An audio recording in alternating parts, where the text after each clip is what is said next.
볼게요. 자, 근데 성경적으로 혼전 순결을 명확하게 부정할 수 있는 근거가 조금 애매한 게 있어요. 성경에서 우리에게 성적으로 주어진 분명히 규칙들이 있어요. 그건 뭐냐면 우리 보고 간음하지 말래요. 간음이란 말은 다른 말로 보면은 혼외 정사를 말해요. 이건 뭐예요? 그러니까 그 혼인 관계 외에 그런 일이 이루어지는 경우를 혼외 정사라고 하죠. 자, 그런데 이때는 혼전 정사에 대한 얘기를 별로 하지 않아요. 왜냐하면 굉장히 어린 나이에 결혼했으니까. 그 욕망이 올라올 만한 때 딱 결혼했다 보니까 지금처럼 혼전 순결이 크게 문제가 되지 않아요. 일반적으로 뭐 남성도 그렇고 성욕이 올라오는 시기가 10대 후반 뭐 15세에서 보통 17세 그때 올라오는데 뭐 이미 그때 결혼을 해버리니까 그럼 문제가 안 되는데 문제는 뭐예요? 요즘 우리나라 남자 평균 그 결혼 연령이 몇 살일까요? 34살이라 하대요. 33에서 34. 어휴, 그러면 이 기간을 참아야 돼. 쉽지가 않은 문제라는 거죠. 그러니까 성경에서는 다루지 않고 있는 문제이기 때문에 해도 됩니다. 그게 아니라 조금만 참아요. 조금만 참아봐요. 애매하다는 거예요. 정말로 애매하다. 자, 그럼 성경적으로 봤을 때 이 혼전 정사가 간음에 해당하는지 안 하는지 어떻게 살펴보면 알 수 있을까요? 아까 예수님이 우리에게 주었던 뭘 떠올려보자? 이웃사랑을 떠올려보자는 거예요. 이웃사랑. 그렇다면 과연 이웃사랑의 원칙은 이 혼전 정사와 위배될까 위배되지 않을까 같이 한번 고민해보자는 거예요. 이웃을 사랑하는 거니까 괜찮지 않아요? 내 이웃을 사랑하는 거니까. 그렇게 좁게만 생각하지 말고 조금만 확장을 해볼게요. 저는요 그 단어 직접적으로 말해도 괜찮죠? 다 성인들이니까. 저기 혹시 여기 미성년자? 네, 뭐 사실 있어도 상관없는 거지만, 자, 우리가 섹스라는 단어를 떠올릴 때 보통은 이 단어를 떠올렸을 때 감각적으로 어떤 부분에 제일 많이 영향을 받냐면요, 어떤 쾌락 내지는 기쁨이라는 자극이 먼저 들어와요. 그래서 우리가 섹스라는 단어를 들었을 때 움찔하게 되는 것도 그것 때문이죠. 왜냐하면 저렇게 육체적인 쾌락적인 얘기를 막 해도 되나? 자, 근데 이것보다 사실은 더 먼저 떠올라야 될 얘기가 있어요. 그게 바로 뭘까요? 섹스는요, 제일 먼저 중요한 건 가정과 연관되어 있어요. 가정. 왜냐면요, 우리 삶에 쾌락을 주고 기쁨을 주는 일은 섹스 아니어도 많이 있어요. 집에 가서 치킨 한 마리 뜯어봐요. 아, 너무 좋아요. 그렇죠? 네, 펜타킬 한번 해봐요. 쫙 올라와요. 그렇죠? 물론 나는 한 번도 한 적이 없어요. 미안해요. 자, 근데 이건 대체제가 있는데 가정 같은 경우는 섹스를 대체할 수 있는 게 없어요. 섹스라는 행위는 가정을 맺어주는 행위고, 세상에 존재하지 않았던 가족 구성원을 만들어주는 행위고, 그리고 잘못된 섹스 한 번에 가정이 완벽하게 파괴될 수 있어요. 그렇죠? 섹스는 제일 먼저 가정과 연관이 된 거예요. 자, 그러면은 혼전 정사가 가정에 어떤 영향을 미칠까요? 요거 좀 알아보면 되겠죠. 결혼한 커플들 중에서 불륜이 이제 종종 발생하잖아요. 그 중에서 불륜하는 제일 첫 번째 상대가 누구일까요? 여론조사했을 때 가장 어떤 상대와 가장 많이 바람을 피고 불륜을 저질렀을까요? 누구랑? 그렇죠. 전 남친, 전 여친. 다르게 말하자면은 몸을 섞어본 경험이 있는 사람. 이 사람과 가장 그런 일이 많이 벌어져요. 왜냐면요, 육체적 기억, 쾌락적 기억은 쉽게 사라지지 않거든요. 여러분, 결혼이라는 말이요, 우리가 좀 쉽게 아름답게 생각하는 것도 있지만 결혼에 섹스랑 연관지어서 생각해 볼게요. 결혼은 무엇에 대한 규약이냐면요, 나는 앞으로 평생 이 사람하고만 섹스를 하겠다라는 규약이에요. 절대 만만하지가 않아요. 자, 그런데 사귀니까 섹스해, 오케이, 사랑하니까 이렇게 살아왔던 사람이 결혼을 기점으로 그것을 딱 끊을 수 있을까요? 불가능하다는 아니지만 굉장히 힘들 거예요. 왜냐하면 우리가 모두 공감하신 거겠지만 섹스는 기본적으로 어떤 배덕감을 포함하고 있기 때문에 가장 쾌락 있는 섹스는 뭐냐면요, 낯선 상대와의 섹스예요. 네. 이거 솔직히 뭐 오픈하자고 나도 마찬가지라고 생각을 해요. 낯선 상대와 섹스를 했을 때 그러니까 첫 섹스에서 가장 큰 쾌감을 느껴요. 자, 그러면은 자, 사귀고 있다가 이 사람과 딱 처음 섹스를 해. 만족치가 이렇게 올라가겠죠? 그럼 섹스가 반복돼. 쭉 떨어져요.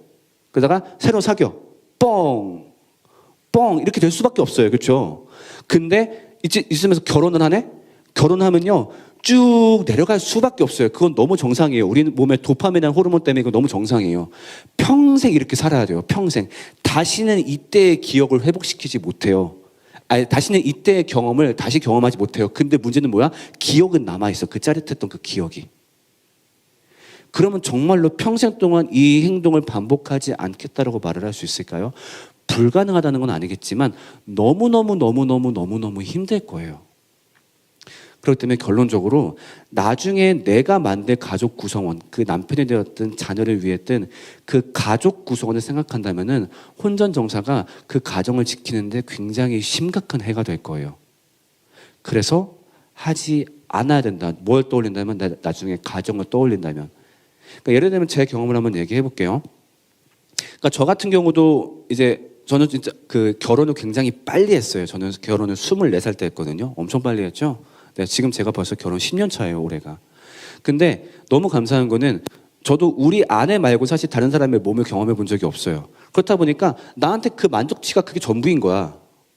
근데 만약에 내가 결혼 전에 예를 들면 성적으로 더 매력적인 사람을 만날 수도 있었겠죠. 예를 들면 나 전에 한번 이 정도를 경험해 봤어. 그러니까 여기를 넘어서 본 기억이 있어. 이 쾌감을 난 알고 있어. 근데 계속 이런 것만 경험한다면 나는 이만큼의 불만족을 평생 동안 갖고 살아야 되는 거겠죠. 근데 나는 감사한 건 난 애초에 이걸 몰라요.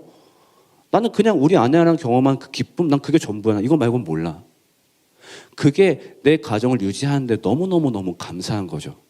그러니까 이거를 절대적으로 얘기할 수는 없어요. 그러니까 전에 경험이 많으면 나중에 무조건 바람 핀다. 아니 그렇게 하면 안 되겠고 전에 경험이 없으면 무조건 바람 안 핀다. 아니 그것도 아닐 거예요. 그렇지만 분명히 위험성이 더 높고 위험성이 더 낮은 건 사실이에요. 자, 근데 그 다음 여기부터가 중요해요. 그러면은 이미 한 사람은 어떻게 되나요? 네, 저도 이게 맞는 건 얼추 알고 있었지만 사실은 어떤 육체적인 유혹을 이기지 못하고 이미 그렇게 했어요. 그럼 저는 끝난 건가요? 이런 분들한테 말을 하고 싶어요. 자, 그래서 이런 분들을 위로하고자 제 경험을 솔직하게 다 말할게요. 저는 혼전 순결을 우리 아내랑 뭐 유일한 결혼 상대긴 하지만 제가 혼전 순결을 지켰을까요? 못 지켰을까요? 저 차마 대답 못 하겠죠. 어떻게 면전에 대고 그런 안 지켰을 것 같은데 이런 말 어떻게 해? 솔직하게 말하자면 저는 세모예요, 세모. 왜 세모냐면은 혼전에, 그러니까 아직 결혼하기 전에 연애 시절 때 저희 아내에게 솔직히 말하면 저는 요구했었는데 아내가 응해주지 않았어요. 이건 솔직히 지켰다라고 하기에 애매하잖아. 나는 안 지키고 싶었는데 지키게 된 거니까. 그러니까 이 말을 굳이 왜 꺼내냐면 좀 이 말 때문에 저에 대한 뭐랄까 신뢰가 떨어졌을 수도 있는데 뭘 얘기하고 싶은 거냐면은 진짜 힘들다는 걸 저도 안다는 거예요. 네, 그걸 공감한다는 거예요. 혼전 순결 못 지켰어? 더러워. 이렇게 바라보지 않는다는 거예요. 이게 너무 힘든 일인 걸 알고 있다 보니까 그게 뭐 목사가 되었든 누구가 되었든 어쨌든 젊은 시절에 건강한 육체를 갖고 있다라고 한다면은 그것을 참는 게 너무 힘든 걸 알고 있다 보니까 그것을 했다라고 해서 당신 인생 조졌어? 끝났어? 이렇게 말하고 싶지는 않아요. 그리고 그때는 무엇보다 지금 말했던 이 가정이라는 원칙을 몰랐잖아. 그래서 이 개념을 인지하고 지금부터 다시 잡아간다면은 저는 분명히 가능성이 있을 거라고 봐요. 그래서 만약에 지금 교제하지 않고 있다라고 한다면은 이 개념을 분명히 머릿속에 주입해서 나중에 누군가와 교제하게 되었을 때 이 원칙을 꼭 미리 말을 하도록 하고, 그리고 혹시 지금 교제 중이고 지금 관계를 주기적으로 하는 사이다라고 한다면은 하던 와중에 그것을 멈추는 게 진짜 힘들 거예요. 나도 알아요. 진짜 너무 힘들고 그래서 그 결정이 너무 어렵겠지만은 그래도 두 사람이 이런 얘기를 같이 하면 좋겠어요. 우리가 나중에 가정을 이루려면 물론 나 이 사람하고 결혼할 건데 나 확실히 결혼할 건데 그럴 거면은 커플 타투를 지우는 사람이 왜 생기겠어? 그렇잖아요. 사람 결심이란 걸 어떻게 확신하겠어?